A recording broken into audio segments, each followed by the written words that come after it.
Amasan kukitang patusim ngai jing ho le subscriber ho na bon chawin thusim tha ngai kit din kahin lem kidove subscribe a bol pi a share a na bol pi viewer ho na chung chewa ki pathu kan sejin chule lung sit ta in subscribe bol lo line hi le subscribe nei bol pi in lang notification bell ola nei koi pin tin ka hong ta ve tunia thusim in sei diu hi ngai nom ta chule tijat ta thila thusim ata asun pahin ata sata ahin to ahin aji banga abulapat aki chaichen anangai din e ngai lu viewer ho le subscriber ho kahin te me thusim ahin ji a pu es mang cha kip gen thusim chu anangai pan taw hite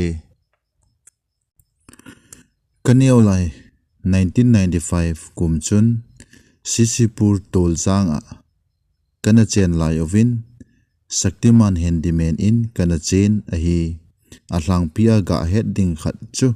Shaktiman akitile thingthlang kal gamgil gammang kal lut chu ahi zeng in ahi hibang chun keizong Shaktiman handyman na kapan ahi ji chun driver pan chete ati na munmuna chu Canada thei ji pon ahi hibang chun thingthlang lang than lon road langa na tong dingin kaung ki pat do tawin ahin la sisipur phai le na konin ni thla lang pung li le ke velin kaung ki pat do un ka kinga na diu mun chu zan pung som velen ana na in ka ga hlongovin agam kai he hodin lungchong kiti khopha masang ahi je kei ho chu bimlok poding ka hi povin lamlen karwat se mai ding ka hi ve ahin la ka naw chu gamgil kom hom thu ta agima gim nei jeng thei ahi nuizat ta khat chu ni khat hi kom khat na song ga povin koma chun kalut un ahi le amai le he na di mong an tapon amai he na ding hol nan kilometer khat lang pi kagal kayovin amai he na ding him an poi tu gejin ka gyal do phat le kanui azazi na lai je kidang ka sa ta khat chu Sunday ni khat ahin kom kalut naw wadung achun mau atamin hoizong ahoi thei hle e kamaha zon pau chun pum khana cheng ni din ei sa in mau pum khat chu kaga sa tan le asunga chu gul tampi ana omin go gaga sa tan chun aloma aung leng hlawin agi thol uchu agang jet jengove hi chun kenjong aban ban chan katha le somni lang atlinge kidang ka sa na chu go mau pum chu ahom lai zong lo bit chna I atile asunga chu gul no neu cha chuzat keu theja ahi divem ti hi tu gejin kalung adong na lai je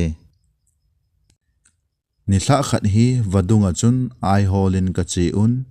gobong thamei ka kisimun mili minga ka hi win ai ka hin man ta win ai zong chu atam hle in ka thau anom hle jengove wadung ka zui ule kamasango chu thinglen ta khana hong ki zep abang jengin thakhat chenin oi kati chi ove kasei do lo wangovin ahang san pen ka lo dano ahi chomkhat ga zui ule kage bu dono kaphatawin kom to kage bu uchu fit zakhat velbo ahitan hechun kamei ho chu akimut li bangkhun thakhat chenin ahong thin got kai itika su wangovin la akai mong tapon ki ka be se lowa ka omochu ahinan ahin la a upo ngam khat cha ka ve kenjong ka khot ga za le kaloi pa ro khum mar pa chu kamai khabep sevin aman jong lompa e hin ti le ka na chi ovin ka hong ki ko to chi ta ve kong ki tu mat so ke yovin ka ge bu uchu ka hin don jut ta vin ahi athim chula kaloi pa ro khum chu katu a nai cha iti ka vet wangin agong dau cha jong kamu poi ke ho jong thip chenin ka ki tu mat so ke jun ka ge naw lam le highway chu ka hin pheng jot on a hi le lamlin ka pha pha un hui ahung nungin hui chu alum hul hul jengin hi chun kaloi pa chu wandang va in alim chu ka hin mo pantan sana chaw ba mei hlei pa chun mei het got kai chu ain got le ahung kai zenin gobong tha mei chu ka halun ka ge bu chu ka hung hlungovin kong hlunuwa ka sayule khola ho jong chun gim nei ta an to danu a hi ani dan le ani khowang kana hetapon 1995 kumama April hla chun tuljang sisipur kana chengun gen thei ta in mei hol bolin kana kiwa ovin a hi nikhat hi ka hol hal pe nin ka imut hi nasat ta in ahung so tan eikithim abang jing tan keijong ka hol hal na achun ka ki zamin ka imutan hi kaga imut hlu hlu chun mangkanei pai jengin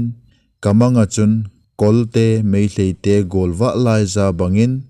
ben party hlingse nin ahongovin mipi atama tam dam langa konin ahung kitolovin ka holbol na a kona kana vet vet jengle keito ka kileng pi the numei nunga chapang khat hin mitha singara li ahin choijin ehin mumu chun ehin nuisanin nane diha nalelai ehin tin kenjong amanu chu khosung kaloi ho ka het ho bangin ka hen keini jong nui sevin ka kiveto hlonin ane thei ap chu ka ki phat lamji chun cho a kho hi e nang netan ka ti wangin ap te zengin kenjong ki pa ta in kane ta hi de katin ka kila in kanen ka kyau lim hlone hoyana che diuham ti a ka ga do le gol hla na a ka che diu a he jinglang le hungkit tange atin eida thlatai numei kamu nu chu ango dan chu ai eng tabang khun a eng hevin ango ta okomin asam akong chan aphana he aboita khat chu amin cha jeng jong kana do lo a hi ahin la ka ki he hlon dan chu khosung khat ki he danin ka ki he hlone hiti chun nunga nu to ka ki hian hian hlon chun koloi ho thlingnu le manglin lal ho loi chun eina ko ko jengu chu ka hin zatan hoizo ka umna lai se ka ga ti le hung loi loi tango khothim dita a ativin ka hol hal chu ana ka hoi selin kenjong leisit ka vu in ka hung ki hlonun a hi le lampi a huile go a hung ki thotan ke chu neu khat jong ka ko lo chu ka in ko ten adat movin ipinahin ki khu ham ativin kenjong go zu aham katile alung adong thei danu chu ke he na chu hui se nung ka hi sa ahin a dan chu go jong ana judan a hi nisele ka holbol na achun ka imujin kamu nu chu to kanikop ji hlonin ngai jong ka hung ki ngai do hlon hle jeng ta na hi sunday ni a hi phanin ka che tapovin a hi le ka hol hal na a ka imu ji phat don ta chun ka ki vop pi ji nu chu ka hin gel do in kalung a helin je to je jong ka hetapon in sunga kalut le a kho che in kapot le la a kho che in je ka he him tapon azo nan khosunga chun dongma ka nei chu ka hen gel do tan ke jong ka chi pai jengin ahin la kalung hel akibe che in aji apol bejin kali along jengin tola kamai ka su lunin kada do dichula a hi thei pon ahin la akidang ta khat chu koi ngai za epga kalung helaham zong ka hedi pon a hi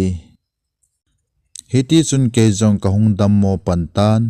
lamka district hospital a zong eina pui juvin kanat na amudo zo povin a hi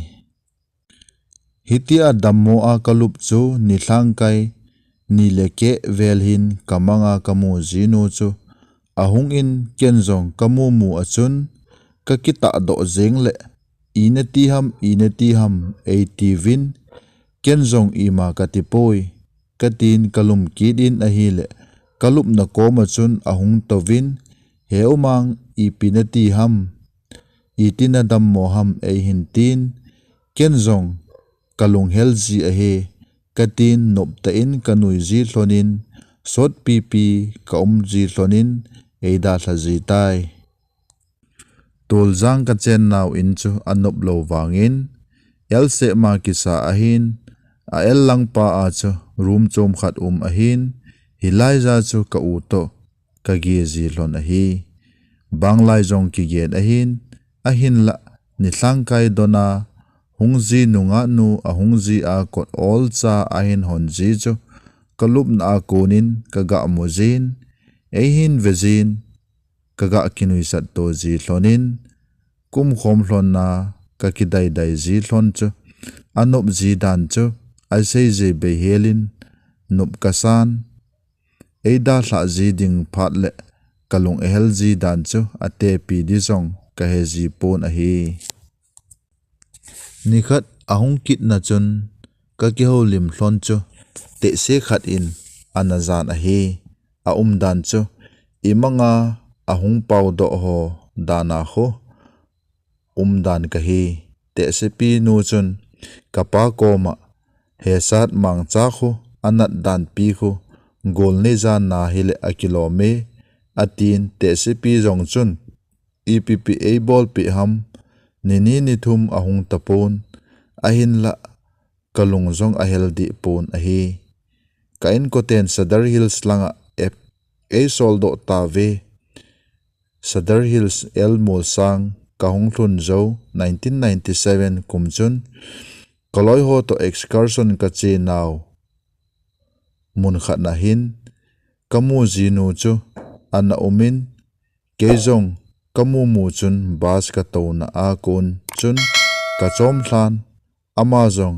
athanop dan chu aki chom leu zenge kp chu chubanga ki thanoma ki pa achu kaloi hon katha sa chu eina ha boi pi ten dano ahi hichi a eina boi pi chu koi ehi zong ka hetapon tu ge za khat veile ahin sei do ji elmul sang kho a cheng kanulampa let boy kip gen hin khat ve ahin sei do ji na lai je ama hon kata sa chu athi tabang ham ahi lo la i pi ham khat chu kati ding hi dan ahin eina boy pi khop set udan ahi kechula kamu zinu to chun kum khom chu a kho ka hepon nithla kahung kile diu phanin ka ki thalel hle hlone kenzong ka umna ka sei pe in lunghel ta in kahung ki thla hlonin ka kho mul sang gezin khat le ehong viljin hi chi a ehong vilji teng le kanung langa konin kaleng ko te ni a ehin son jin ahi hi chi pet ta le chun a dan chu ka thu ji a e tu ji wa ka khot he jang loi mi nga mi gup cheng ki thu ji wa eina tha zo lo dano ana hi ji dan a hi je ahin la kechula ka ki pat do a mun chom khatna sot pi kana ki wop ji hlon a hi je tu ge za ka dat mo ta khat cho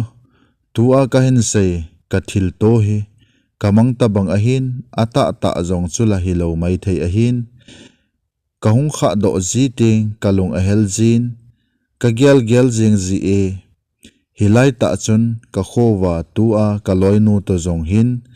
kahung ki dei hlonin a hi le hi chini a pat chun all in kahin mil thei ta na hi keidia chu ta mel mu lo nangai lung hel anai ti ding da na hi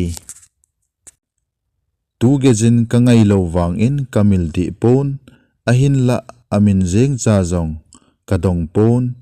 sei zong e sei pi pon kahin khu chu ata ta zong hilo a hlem zong hilo lungdon ta kida ta hin khu chu ana hi bove hi chen chun a ki chai tai angai zo si chunga ki pa thu kan se je na bon chawin mangpha